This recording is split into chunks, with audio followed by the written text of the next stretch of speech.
दोस्तों, किसी ने बहुत ही कमाल की बात कही है कि कोहरा हमें सिर्फ एक ही चीज सिखाती है। जिंदगी में जब दूर का दिखना बंद हो जाए तो एक एक कदम बढ़ाते चलिए, रास्ता खुद ब खुद बनता चला जाएगा। नमस्कार दोस्तों, मैं हूं जेसी यादव और हमारे चैनल में आप सबों का बहुत बहुत स्वागत है। दोस्तों, आज मैं आप लोगों को बहुत ही शानदार कहानी सुनाने जा रहा हूं। पसंद आए तो लाइक, शेयर और सब्सक्राइब जरूर कीजिएगा। दोस्तों, एक कहानी है एक ऐसे राजा की जिसने गलत तरीके से अपने ही प्रजा से धन लूटकर बहुत सारा खजाना बना लिया था। अब राजा के सामने समस्या थी कि इस खजाने को कहाँ रखा जाए, कहाँ छुपाया जाए। राजा ने जंगल में एक सुनसान जगह पर एक बड़ा सा तहखाना बनवाया और उसमें सारे खजाने को छुपा दिया। इस जगह का रास्ता सिर्फ दो ही लोग जानते थे, एक खुद राजा और दूसरा उसका भरोसेमंद मंत्री। राजा ने सोचा, अगर मैं कभी देखने नहीं जा सका तो कम से कम मंत्री से बोलकर उसे दिखवा तो लूंगा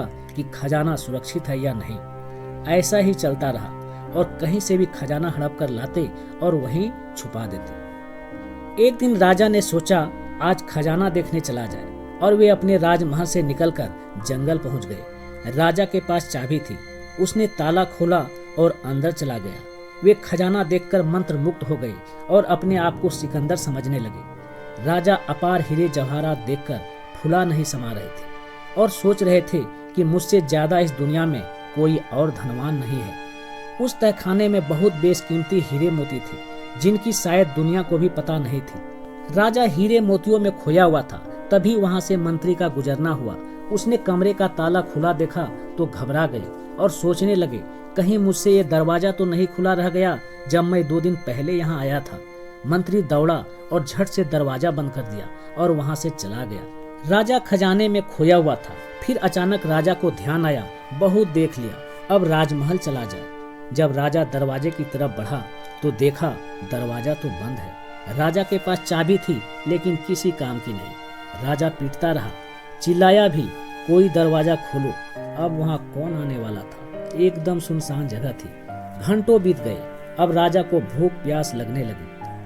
राजा अंदर गया और हीरे मोतियों को हाथ में लेकर बोलने लगे कि बेशकीमती हीरे जवाहरात, क्या तुम मुझे एक घूंट पानी पिला सकते हो? राजा को ऐसा लग रहा था कि खजाना मुझसे कह रहा है कि गलत तरीके से कमाई गई दौलत तेरी कोई मदद नहीं कर सकती। राजा बेहोश हो गया और वहीं गिर गया। जब राजा को होश आया तो स्थिति बहुत खराब थी। ऐसा लग रहा था कि अब कुछ ही सांसें बची है। तभी राजा ने बक्से से हीरे निकाले और उस पर लेट गए। वे दुनिया को एक संदेश देना चाहते थे। उनका संदेश बहुत ही सिंपल था, लेकिन लिखने के लिए वहाँ पेन नहीं थी। तब राजा ने एक हीरा उठाया और अपनी अंगुली काट ली। उनके अंगुली से खून निकलने लगा और उसने खून से दीवार पर कुछ लिख दिया। उधर मंत्री और उसके सैनिक राजा को खोज रहे थे। काफी दिन हो गए, राजा का कोई पता नहीं चला।